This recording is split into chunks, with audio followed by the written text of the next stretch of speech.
Introduction. Hello, Radha. Where are you coming from? I went to the movie hall to watch a 3D movie. A 3D movie? What is that?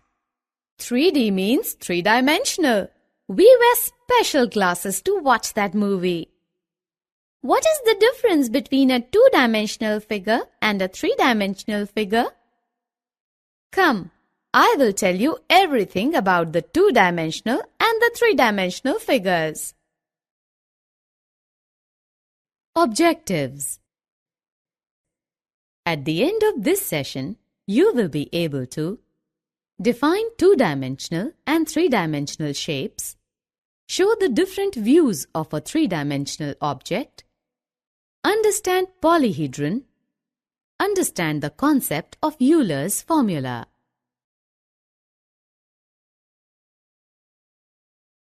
Look at these shapes. These are all two-dimensional shapes. They have only two measurements, length and breadth. You mean all the shapes that we draw in our notebook are two-dimensional? Yes, you are right. All those shapes that we can draw in our paper and which have only two measurements are two-dimensional shapes. A square, rectangle, triangle, circle, etc. are the examples of two-dimensional shapes. What are three-dimensional shapes?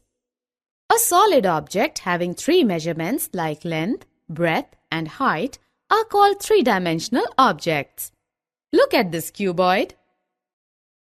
It has length, breadth and height. So this is a three-dimensional object. The cylinder, cone, etc. are the three-dimensional figures. Rita, let's play a game now.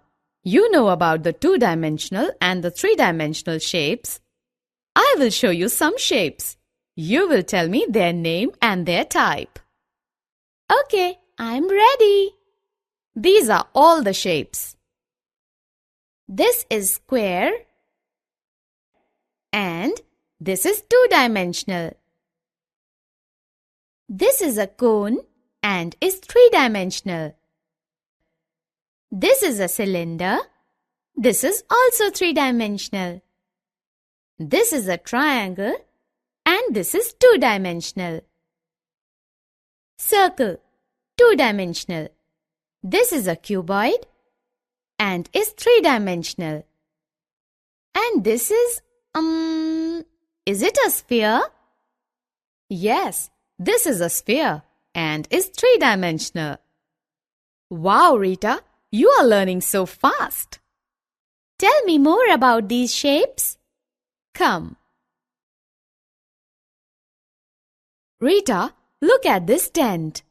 This is made up of two shapes. Can you tell the name of the shapes? Yes, I can see the shapes. One is cone and another is cylinder. Correct. Similarly, we have ice cream.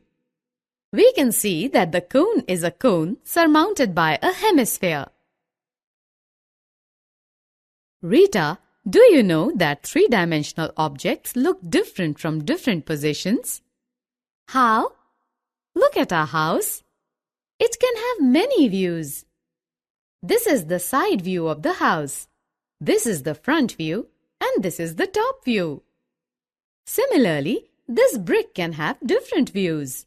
Top view, side view and front view. Look at this cube. This is the face of a cube. This is the edge of the cube and this is the vertex of the cube. An edge is a line segment where the faces meet and the vertices are the points where the edges meet.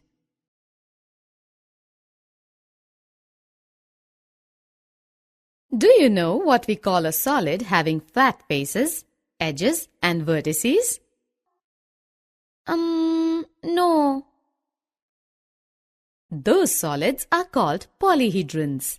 These all solids are polyhedrons.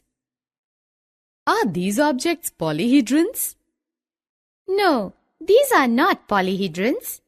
You are right, these are not polyhedrons because they do not have flat faces. If the same number of faces meet at each vertex, then the polygon is said to be a regular polyhedron.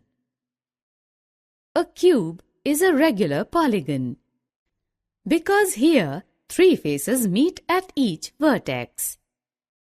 Rita, we have 2 important members of polyhedron family around us. They are prisms and pyramids. A prism is a polyhedron whose base and top are congruent polygons, and whose other faces, that is, lateral faces, are parallelograms in shape. On the other hand, a pyramid is a polyhedron whose base is a polygon of any number of sides and whose lateral faces are triangles with a common vertex. If you join all the corners of a polygon to a point not in its plane, you get a model for pyramid. If F stands for number of faces, V stands for number of vertices, and E stands for number of edges, then the Euler's formula is F plus V is equal to E plus 2. That is, F plus V minus E is equal to 2. This formula is true for any polyhedron.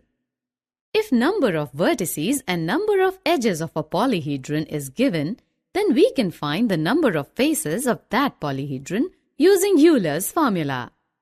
And if number of faces and number of vertices are given, then can we find the number of edges? The 2 values are given. Then we can find the third value using Euler's formula. Here is an example. Summary. Let us summarize what we have learned. Recognizing 2D and 3D objects. Recognizing different shapes in nested objects. 3D objects have different views from different positions. For any polyhedron, F plus V minus E is equal to 2, where F stands for number of faces, V stands for number of vertices, and E stands for number of edges. This relationship is called Euler's formula.